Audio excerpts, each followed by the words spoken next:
love and our trust in him. And so it's so easy for us to let go our members for him. In the same way, in the same vein, if you put your love in money, then it becomes so easy for you to, offer your members to it in whatever direction that it wants to lead you to. You see? And one of the barometers or one of the metrics to find out whether you are being extreme is you ask yourself that, what is that one thing that I'm so obsessed about, to the point that I keep saying to myself that if I don't get this thing, or by all means, I need to get this thing at the expense of anything. That's a metric to measure whether you are going the other extreme of it. Because there are many things that most of us desire to get, but the moment it shifts to a certain extreme where it's like you want to break all ethical boundaries to get it, then that thing is becoming an idol in your life, where it's like you feel you cannot do without it. Meanwhile, while you are thinking you feel you cannot do without it, you are living. In that moment of time that you are thinking, I don't think I can do without this thing. You don't have it, but still you are existing.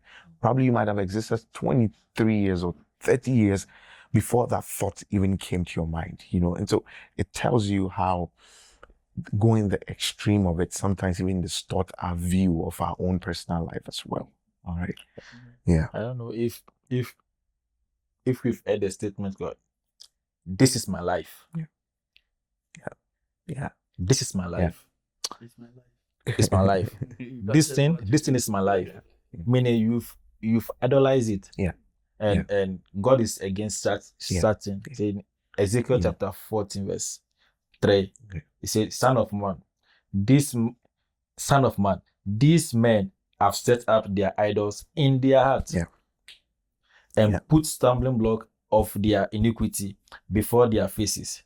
Shall I be inquired of should I be inquired of at all by them? So meaning he's trying to tell us that they've idolized those things in their heart, and then they've put a stumbling block. Meaning they've put a block, they've removed their eye on their iniquity. And idol is one thing that is against God, like it stands against God. And when we idolize those things in our heart, it shows where our affections is. It says in the book of Colossians that we should set our affections on things on above, not on things on this earth. That's true. When I was mentioning money and how people can go to the extent of putting money above people, that we are going to do whatever thing that we can to get money. And I remember seeing this video, and he received a call, and he was like, "Is it about business? Is it about money?" And the person said no. On the other hand, then he dropped it. Okay. Some will also say, if it's not about money, don't call me. It's not a good thing, because one thing that I know is, even when we were being born, someone received us, and on maybe when Christ might not come, but when he comes and meets us, we go with him. But when he doesn't come, and we have to meet him by dying, to others are going to bury us. No money will come and even put you in the casket. Okay, so we need to love people. We are not saying don't get money, get money, but love people. Don't put money at the expense of relationship. Yeah. It's very true. And that's and so the devil doesn't only use money to attract us in purchasing our souls. Sometimes he uses fame. It's like Jesus, he tempted him on every level. Number one was food, which is appetite. And that's why there's a need for fasting, and we'll come there too as well. But then he takes him to the pinnacle of the temple and say, drop down yourself, power. Let yourself go, and angels are going to, catch you and all that. And that's power. He's tempting him with power. He knows that he has the ability to do that. And so he uses all these things, and then he takes him to the mountain and say, bow down to me and I shall give you all this, which is, glory and the fame of it. So he uses some of these cardinal points to tempt people and say, you know what, we hear of people that go extreme to be best at what they do. For instance, like in a competitive market, sometimes it's not even because they want to get money. Sometimes because they want to win so many people to them. We see that in churches, certain ministers of God who goes to idol, worshippers just to sell their souls to gain more people. And so we see that a lot in different contexts. And so it's not just about monetary values of things, but sometimes, like you said, the soul comprises of your will, your emotions, and your mind as well. And so he targets these things. What is that one thing that you are so obsessed about emotionally? Sometimes it can be a guy or it can be a lady that you are so obsessed about. It's like, because of this guy, now you don't read your Bible anymore. It's like, because of this lady, now you don't even want to go to church anymore. So they'll be singing, I'm in love. And so that balance, it's like now your soul is on one scale, and that you need to choose, as that lady or that guy is also on one scale, and the devil is just telling you, choose whichever you want. It's possible for you to win both if you see things through the perspective of God.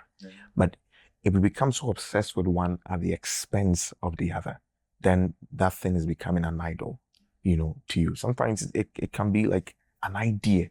It's like you have an idea, you're so obsessed about it that it's shifting you away from, the word of God. It's shifting you away from communities. It's shifting you away from relationships. And that's a trademark of your soul. And so that leads us to the second point. I think we shared more on the second thing that we can learn from the test that we used, which is Mark chapter 8, verse 36.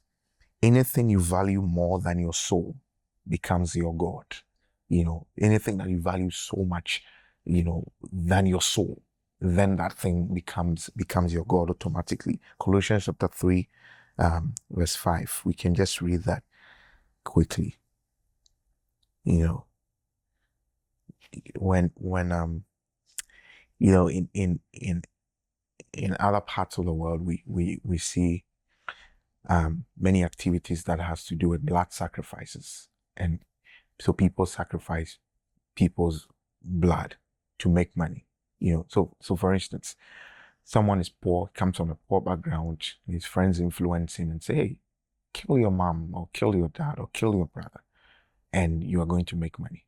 Now, just think of it. What at all is in the blood that will make somebody rich? Actually, you are going to kill someone from a poor background. The blood is already poor. Are you getting it? It's like you are from a poor background, so the person you are killing is already poor. So it's not going to, the transactional, value, it doesn't really balance.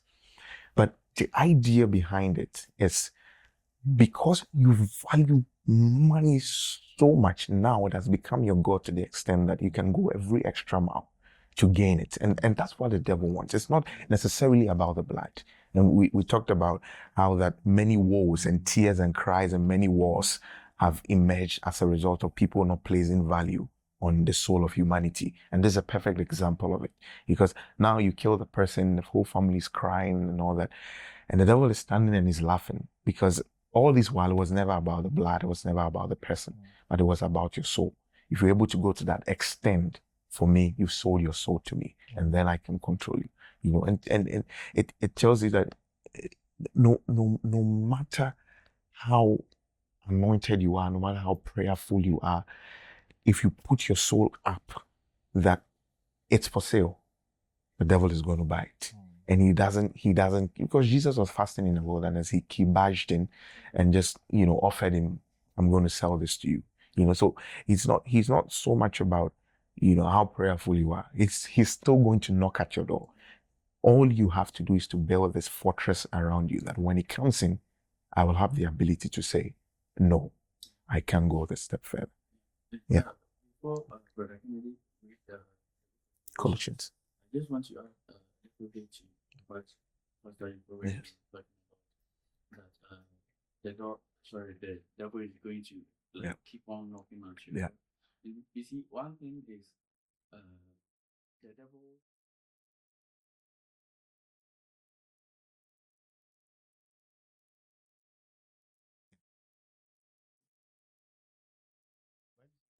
Just fasted 40 days and 40 nights. And when he went to Jesus, he tempted Jesus based on Jesus's need at that particular moment.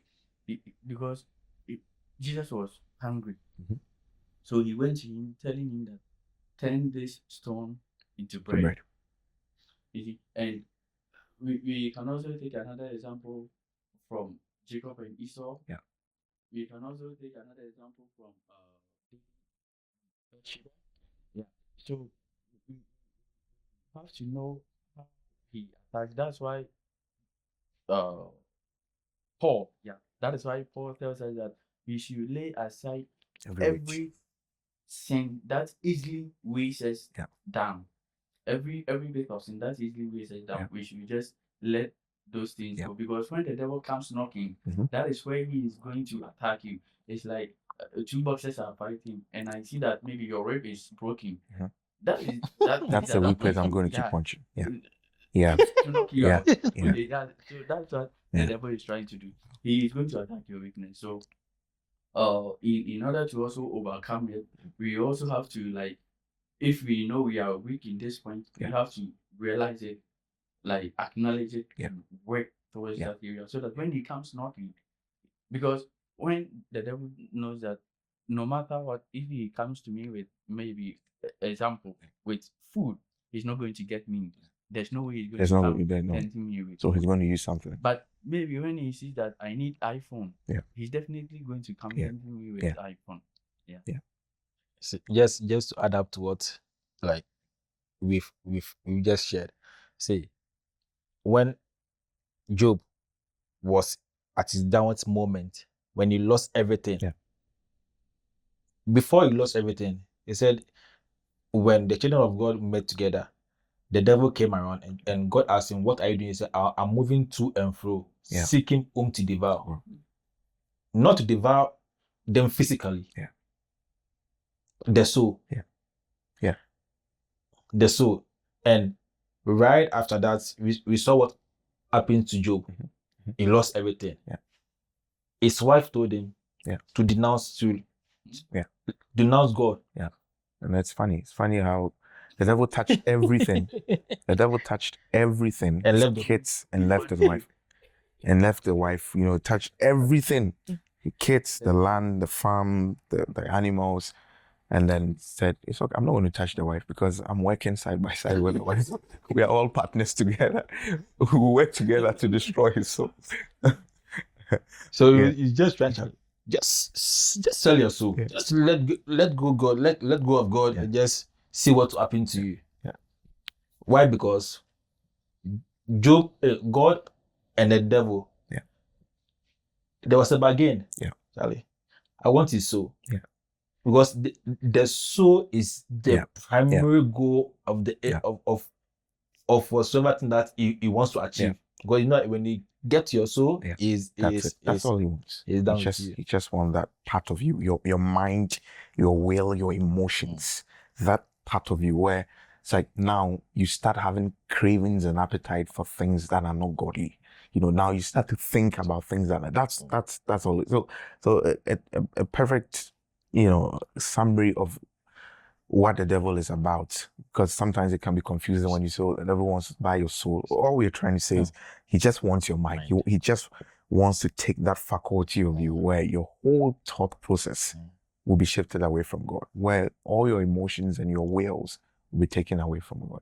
Where now you start to think only about things that are ungodly. And that's his goal.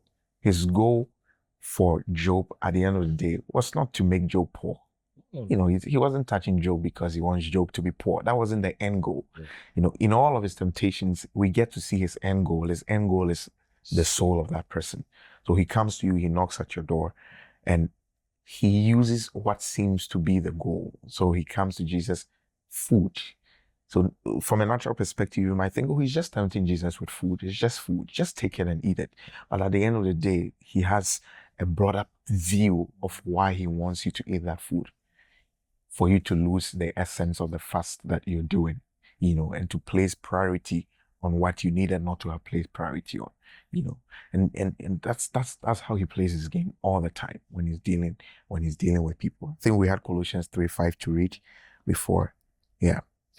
Put to death, therefore, what is earthly in you: sexual immorality, impurity, passion, evil desires, and covetousness, which is idolatry. So it says all these things, these appetites can become an idol in you, where you're so obsessed about, all the list of things that he's saying, that uncontrollable appetite for all these things. Then it becomes an idol in your life. It's like you can't do without it, and it leads us to the conversation of having boundaries.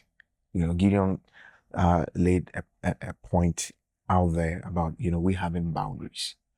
What are the boundaries that you have set in place for yourself to not allow the devil to win when he comes?